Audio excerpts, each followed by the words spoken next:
हमारे चैनल को सब्सक्राइब करें और नई अपडेट्स के लिए घंटी के बटन को जरूर दबाएं। दुनिया के आखिरी किनारों तक जमातों ने पहुंचकर अजानें दी हैं, नमाजें पढ़ी।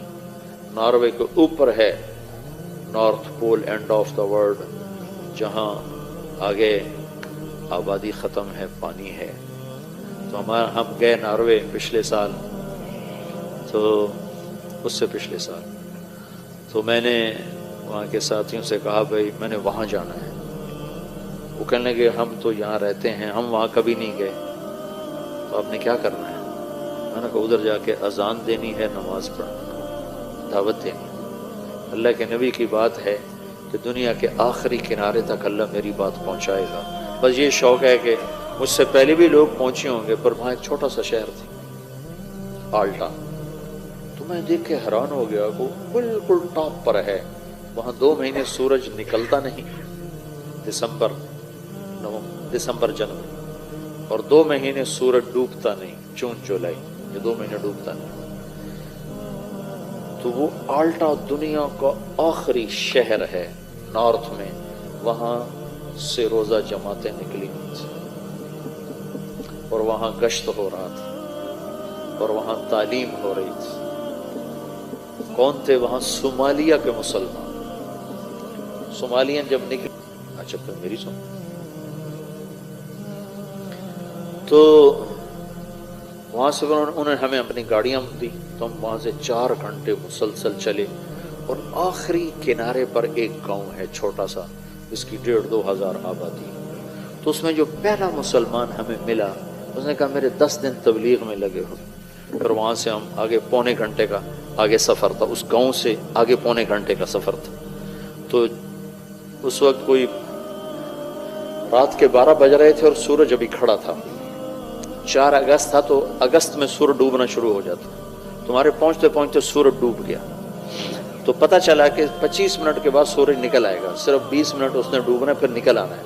तो 20 मिनट में हमने मगरिब भी पढ़नी है, इशा भी पढ़नी है, फजर भी पढ़नी, तीनों नमाजें पढ़नी। क्योंकि टाइम ही थोड़ा, इतनी 20 मिनट की रात थी। पहले तो सूरज चल रहा था, हम पहुंचे तो सूरज डूब गया। अब वहां से पता चला, वो जो हमारे साथ था, वो जिसके 10 दिन लगे थे, कि ये 20-25 मिनट बाद सूरज बाहर निकल आएगा। तो खैर तो इतनी शदीद ठंड और सर्द हवा, मैंने एक मफलर सा लपेटा और गाड़ी से निकल के दौड़ लगाई।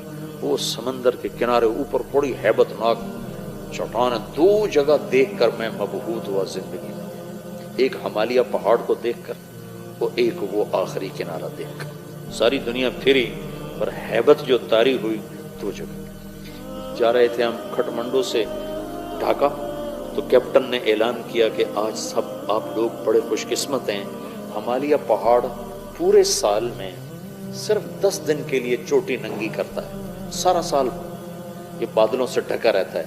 10 दिन इकट्ठे नहीं होते, कभी 1 दिन, कभी महीने के बाद 1 दिन, कभी 2 महीने के बाद 1 दिन, ऐसे। तो कहा वो साल में सिर्फ 10 दिन के लिए नंगा होता है। आज हिमालय पहाड़ से बादल कोई नहीं, आप देख सकते हैं। आप यकीन मानो, मैं इधर बैठा था, ऐलान सुन के उधर गया दूसरी खिड़की तरफ, तो देखकर मैं ऐसे हूँ, ऐसी हैबत मेरे ऊपर तारी। वल जिबाल औतादा, और हमने पहाड़ों को कील बना के गाड़ दिया। उस दिन मुझे पता चला कि जिसके कील इतने बड़े हैं वो खुद कितना बड़ा होगा। और एक वो आखिरी किनारा देखकर मेरे ऊपर हैबत तारी होगी। मैंने अज़ान दी जोर से, हवा सर्द, फिर एक छोटा सा वहाँ उन्होंने हाल बनाया था गर्म, इसमें वो टूरिस्ट आके बैठ जाते थे। वहाँ आकर जल्दी से चादरें बिछाई और पहले मगरिब की नमाज पढ़ी। नमाज पढ़ के सुन्नतें नहीं पढ़ी, कि डर लग रहा था कि सूरज न निकले। फिर साथ ही इशा की नमाज पढ़ी। इशा की नमाज पढ़ने के साथ ही फिर फजर की अजान दी और 2 सुन्नतें पढ़कर फिर फजर की नमाज पढ़ी। फिर मैंने बयान किया, मैंने कहा अल्लाह सारे काम पूरे हो गए, तेरे नबी का पैगाम इन हवाओं ने सुन लिया। लोगों को तो हम सुना नहीं सकते, उनकी ज़ुबान नहीं आती।